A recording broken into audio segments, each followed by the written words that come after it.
Hey there everybody, Chris from Orlando here, and today with Halloween being tomorrow, I figure let's end Spooky Month with a Creepypasta. For those of you who don't know, a Creepypasta is essentially an internet ghost story, and Disney is a popular subject to write about in these stories. Makes sense, when your brand is trying to make as many people as happy as possible, people are bound to think you're satanic after all. So today, I'll be trying something new by doing a dramatic reading of one of these stories called Why I'll Never Work Security at Disney World Again by Disney Security. Link to the story down below.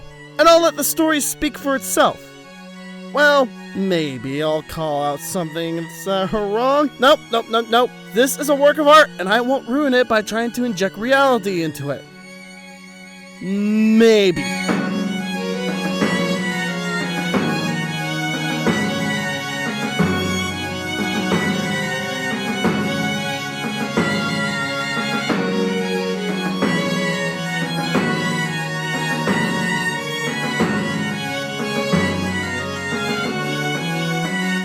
I work in security at Disney World, the happiest place on earth. Alright, I know I said I might let this work speak for itself, but screw it, we're doing it! We can't even get past the first line, can we? Because the happiest place on earth is Disneyland! Semantics rage! Typically, I wouldn't say where I work as, obviously, there are some pretty strict rules about things employees can put online. Have you tried using an alias? Like Chris from Orlando? It works for me. But I just don't think I could tell this properly without that context. And honestly, I think this may be it for me anyway with this job. I just can't see myself working here any longer now. I've been with the company for 23 years. The first 20 I worked in the parks, nabbing shoplifters and rounding up people who were drinking too much for the heat. Occasionally there would be a fight to break up, but people usually kept it pretty mild. Unless you tell them to put on a mask in 2020, in which case everyone loses their minds! The heat and the walking were getting too much for me the last few years, so I asked to be transferred somewhere with air conditioning, and the company moved me to one of the resorts. While the working conditions were 110% better as far as climate and comfort go, the guest issues were trickier, mainly domestics. I guess the expensive and stress of vacation got to a lot of people, and I'd be called by neighboring rooms because the mom and dad were yelling at each other. I tried to suggest they take a nap or go do separate activities for a bit, and that would usually calm them down. Are they wound up from the lack of alcohol? I bet they're wound up from the lack of alcohol. But none of that is what I'm here for. I've got to get this out while I have time. 3 days ago, I got a call from management. Apparently, a couple days before that, housekeeping had gone into a room that should have been turned over that day. Turned over is when one guest leaves by about 11 a.m., and the next guest checks in around 3 p.m. And all the guests' items were still in the room. Housekeeping made a note of it and moved on. But during the next 2 days, when they entered the room, everything was still there and untouched. I feel like something should have been said before day 3, but that's just me. I went to check it out, and sure enough, there was an empty room full of luggage, clothes, snacks, some toys, everything a family would need for vacation. That's not really empty, is it? The manager had already looked up the previous reservation, and it was for a family. Dad, mom, 2 little kids. I tried to call the phone numbers they had given, but all I got was voicemail. We were a bit stumped, so I made the call that housekeeper could clean the room and take the family's personal items to be held until we got in contact with someone. Cool. So this is also the time you called Orange County Police, right? Because people are missing, right? I went digging into the reservation more. The family had arrived 5 days before housekeeping discovered all their stuff. I found that the family had paid a parking fee and their vehicle description was listed. A quick walk of the parking lot and I'd easily located their vehicle. So that ruled out a car accident or them deciding to just leave all their stuff behind. Next, I saw that they had bought a dining plan. This is when a guest prepays for all their food. They're given a certain number of credits to use for meals. This family had only used 3 credits, and the last one was 2 days after they checked in. It appeared that the day they arrived, they got here late and probably just stayed at the resort. The next day, they used 2 credits at Epcot. The second park day, they used just 1 credit at the Magic Kingdom, and it was at breakfast time. What, did they not get any snacks? You're just throwing money down a hole. Get those Mickey bars, man! Now at Disney, we have something called magic bands. Magic bands are worn by the guests and act as a room key, park ticket, credit card, dining and reservation payment, fast pass, a system used to bypass lines, and more. It took some work, but I was finally able to look up this family's fast pass history. The day they went to the Magic Kingdom, they had breakfast at a restaurant in the park, rode a couple of rides, and then rode their last ride. It's a Small World. Around 11 a.m. Then, nothing. Okay, I'm sure that Disney would be able to look up Fast Pass information if need be, but if you're just going through a standby line, your Magic Band won't know that. The only worst option is that you got a Small World Fast Pass for 11. Like, you have other options, people, that won't be a 20-minute wait at that time, and also isn't, Small World. Finally, it was time to bring in someone else on this. Orange County PD, right? I called an old co-worker at the Magic Kingdom and asked him to pull security footage for It's a Small World at the time they wrote it, and I made my way over there. Oh, so, not Orange County PD. When I got there, my friend was very confused, almost distraught looking. He showed me what he found.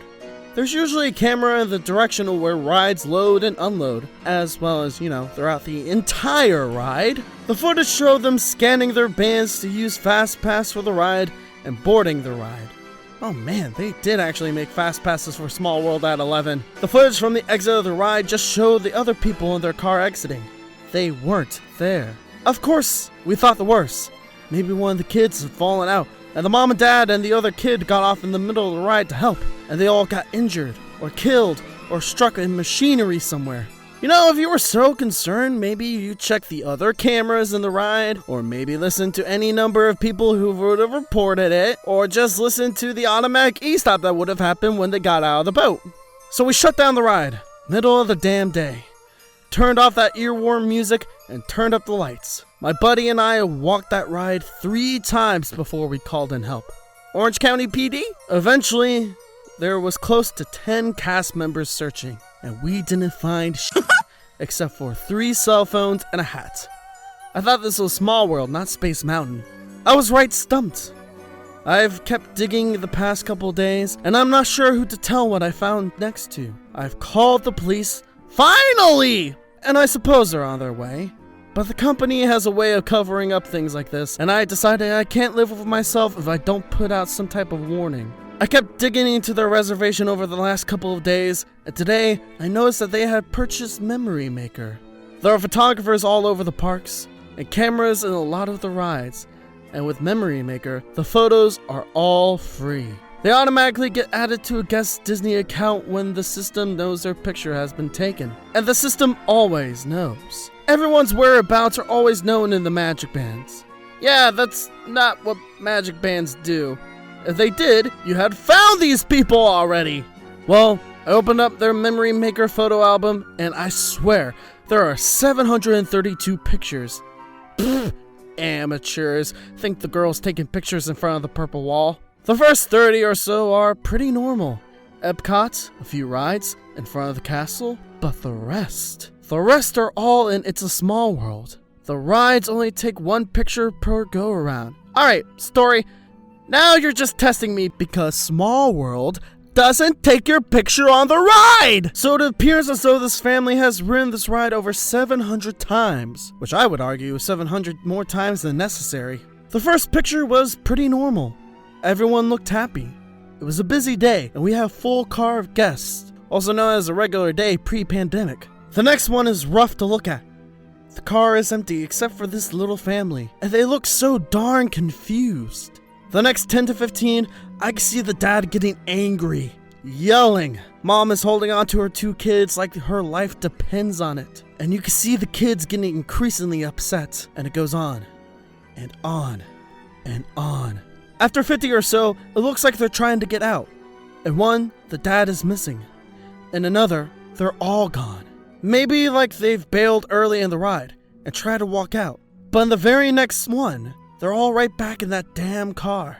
After another 450 or so, I only see the mom and kids. It's just when I look closely, I can see the dad.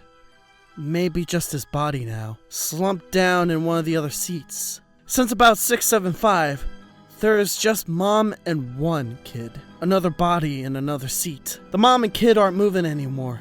I think they're still alive. Just damn near catatonic. Looking straight ahead.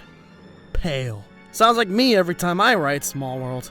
And y'all, I swear on my life, the dolls are moving or something. I mean, yeah, they're animatronics, that's what they do. In some of these pictures, I can tell they aren't where they should be. I even saw one with a doll in the car with his family. Ah, the haunted dolls. Well, at least I got that right. I can't look anymore, or I'm going to lose my lunch. I close the album. Its file size has increased since I closed it. God, are there new pictures being added? I see on security cameras that the local police department just arrived. Soon they'll take over. I wish I knew what was going on, but I also wish this damn thing had never landed in my lap. I don't think I'll be able to update this. After I talk to the police, I think I'm just going to walk out of here and never come back. I just wanted to get this out there before Disney feeds the media some lies to cover up the reasons behind why a whole family vanished, because they didn't vanish. I know exactly where they are. End of story! And with all due apologies to the person who wrote this. You know, after having worked at Disney, it's hard to read things like this because holy crap, there are a lot of holes you could poke into it when you know how things actually work. But still, if you enjoy creepypastas and Disney, you'll be happy to know there's a whole treasure trove of them out there ready to give you the spooks. All with 100% less sarcastic commentator attached. Don't forget to like and share this video if you enjoyed it, and subscribe to Chris from Orlando for more theme park videos. I'm Chris from Orlando, and I feel like I'm forgetting something again. Turns out I'm still that type of YouTuber. Take care, y'all. One love. Don't hurt nobody.